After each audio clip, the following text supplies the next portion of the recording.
بسم اللہ الرحمن الرحیم۔ آج کا ہمارا سبق جو ہے وہ فوائد مکیہ ہے جو درس نظامی میں شامل نصاب ہے۔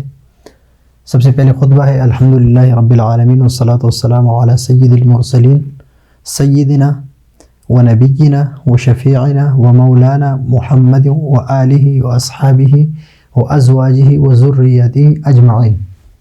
یہ خطبہ ہے۔ ابھی اس کے بعد جاننا چاہیے جاننا چاہیے کہ قرآن مجید کو قواعد تجوید سے پڑھنا نہایت ضروری ہے۔ قرآن مجید کو قواعد تجوید سے پڑھنا نہایت ضروری ہے۔ کیوں ضروری ہے؟ اس لیے کہ اگر تجوید سے قرآن مجید نہ پڑھا گیا تو پڑھنے والا خطاوار کہلائے گا۔ پڑھنے والے کو کیا کہے گا؟ خطاوار۔ لیکن بعض مرتبہ اس طرح ہوتا ہے کہ قرآن کریم آپ نماز میں قرآن کو پڑھتے ہیں تو قرآن کریم جب آپ نماز میں پڑھتے ہیں تو نماز بھی نہیں ہو جاتی۔ تو اس وجہ سے تجوید کی جو قواعد ہے اس کو جاننا ضروری ہے۔ تو اب جو غلطی آپ سے آتی ہے اس غلطی کی دو قسمیں ہیں۔ ایک ہے لحنی جلی اور ایک ہے لحنی خفی۔ معنی سے ظاہر ہے کہ جلی جو نمایاں اور ظاہر غلطی ہو، اور لحنی خفی جو جس میں خفا ہو۔ لیکن یہاں پر میں آپ کو ابھی بتاؤں گا کہ لحن جلی جو ہے وہ چار قسمیں ہیں، اس کی چار طرح کی غلطیاں آ سکتی ہے۔ ایک یہ کہ ایک حرف سے دوسرے حرف کو، اور دوسرے حرف سے ایک حرف کو دوسرے حرف سے بدل دیا گیا، یا تو ایک قسم یہ ہے کہ ایک حرف کو دوسرے حرف سے بدل دیا گیا۔ مثلا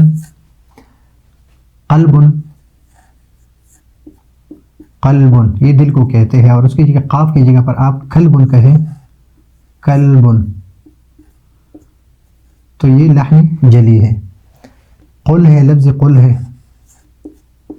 اور لفظ قل کی جگہ پر آپ قل هو اللہ احد کہیں تو یہ لحن جلی ہے۔ اسی طرح لفظ ذلہ ہے، ذلہ اس کا معنی ہے ذلیل ہونا۔ ذلہ کے معنی پھسلنا ہے، پھسلنا، اور ہے ایک ذلہ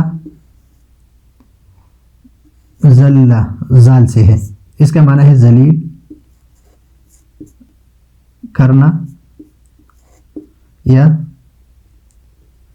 اور ایک ہے ضلہ۔ ضلہ کا معنی ہے گمراہ ہونا۔ تو ضاد کی جگہ پر زال پڑھنا یا زال کی جگہ پر زال پڑھنا، تو یہ کیا ہے؟ یہ لحن جلی ہے۔ اسی طرح اسمن ہے، اسمن ہے تو اسمن کی جگہ پر آپ اسمن پڑھ لیں تو اسم کا معنی ہے نام، اور اسمن کا نام ہے گناہ۔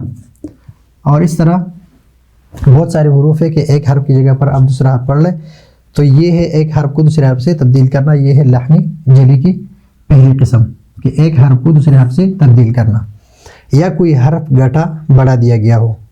کوئی حرف ہے آپ نے گھٹایا اور یا بڑھایا، مثلا خلقنا،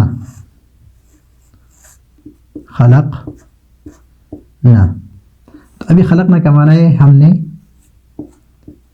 پیدا کیا، لیکن اس کی جگہ پر آپ یہ پڑھیں خلقنا،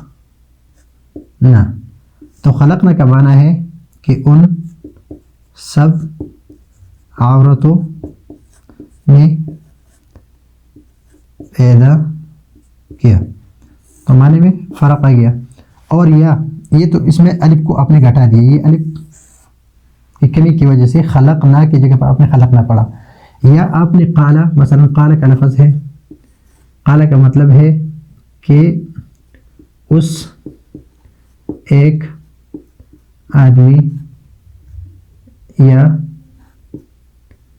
مرد نے کہا، اور اس کی جگہ پر آپ کہے کہ قالا، الف کو بڑھا دیا، اس کا معنی ہوگا کہ ان دو آدمیوں نے کہا۔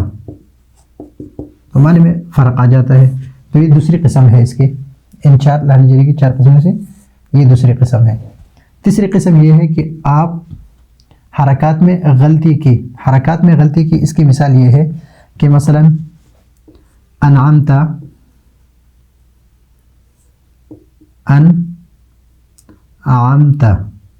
انعمتا کا معنی ہے کہ تو نے انعام کیا، لیکن اس کی جگہ پر آپ پڑھے کہ انعام تو اس کا معنی یہ ہو گیا کہ میں نے انعام کیا، تو نے انعام کیا، میں نے انعام کیا. یا منذرین کا معنی ہے ڈرانے والے، منذرین، اور اب اس کی جگہ پڑھ لے منذرین،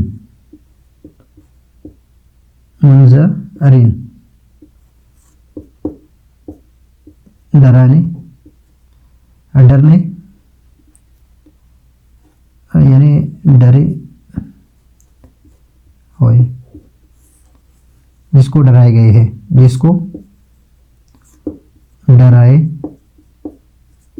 گئے ہیں، یعنی یہ اس میں فاعل کا صیغہ ہے اور یہ اس میں مفعول کا صیغہ ہے. تو یہ ہے تیسری قسم. اور چوتھی قسم یہ ہے کہ ساکن کو متحرک کر دے، متحرک کو ساکن کر دے. اس کی مثال ہم یہ لے لیں گے، مثلا ہم پڑھتے ہیں الحمدللہ الذی اطعمنا، الحمدللہ الذی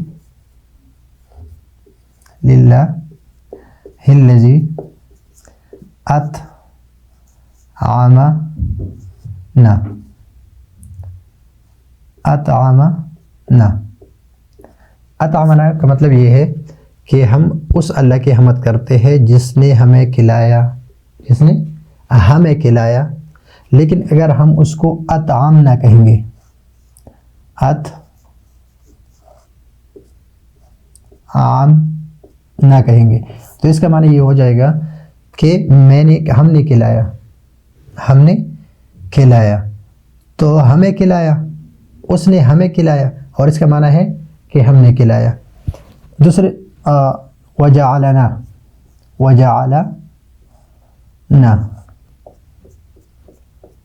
من المسلمین، وجعلنا اطعمنا وسقانا وجعلنا من المسلمین، وجعلنا من المسلمین.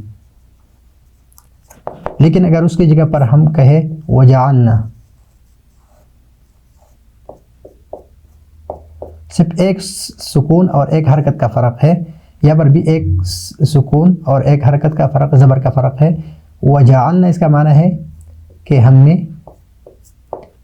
بنایا، اور اسم کا معنی ہے کہ اس نے ہمیں بنایا، اس نے ہمیں بنایا اور ہم نے بنایا، دونوں معنوں میں فرق ہے. تو اس 4 قسم کو کہ ایک حرف کو دوسرے حرف سے بدل دینا، کسی حرف کو گھٹانا، مثلا یہاں پر جو میں نے اپنی مثال دی، یا حرکات میں غلطی کرنا کہ آپ حرکات میں غلطی کر لیں کہ منذرین کی جگہ پر منذرین، یا منذرین کی جگہ پر منذرین پڑھ لیں. یا اس کی بہت ساری مثالیں میں نے انعام تھا اور انعام تو کبھی دیا کہ اگر اس کی جگہ پر آپ یہ پڑھ لیں. اور چوتھی قسم یہ ہے کہ ساکن کو متحرک اور متحرک کو ساکن پڑھ لیں. تو جس طرح یہاں پر ساکن اور یہ متحرک ہے، اور یہاں پر متحرک ہے اور یہ ساکن ہے، اگر اس کی جگہ پر ایک دوسرے کی جگہ پر پڑھ لے تو یہ غلطی ہو جاتی ہے، یا ایک حرف کا اضافہ کر دے، جس طرح یہ ہے. تو پڑھنے والا گناہگار ہوگا، پڑھنے والا کیا ہوگا؟ گناہگار ہوگا. اور اگر ایسی غلطی ہوئی، یہ 4 قسم کیا ہے؟ لحن جلی ہے. ابھی لحن خفی کی بات ہو رہی ہے. اگر ایسی غلطی ہوئی جس سے لفظ کا ہر حرف مع حرکت و سکون کے ثابت رہے، کہ ہر حرف اس پر حرکت ہو، اس پر جو سکون ہے وہ اپنے پڑھ لے سارے، صرف بعض صفات جو تحسین حرف سے تعلق رکھتے ہیں، اور غیر ممیزہ ہے. غیر ممیزہ اس میں آگے انشاءاللہ بحث کریں کہ غیر ممیزہ سے کیا مراد ہے. یہ اگر ادا نہ ہو تو خوف عقاب اور تحدید ہے. تو خوف عقاب اور تحدید ہے، یعنی اس پر بھی ڈرنا چاہیے کہ اس پر بھی آدمی گناہگار ہو سکتا ہے، اس پر بھی سزا ہو سکتی ہے۔ پہلے قسم کی غلطیوں کو لحن جلی، اس میں اسم کی جگہ پر اسم پڑا، خلقنا کی جگہ پر خلقنا، یا خلقنا کی جگہ پر خلقنا پڑا، یا اس طرح کے جو قلب کی جگہ پر قلب، تو اس کو لحن جلی کہتے ہیں۔ اور دوسری قسم کی غلطیوں کو لحن خفی کہتے ہیں۔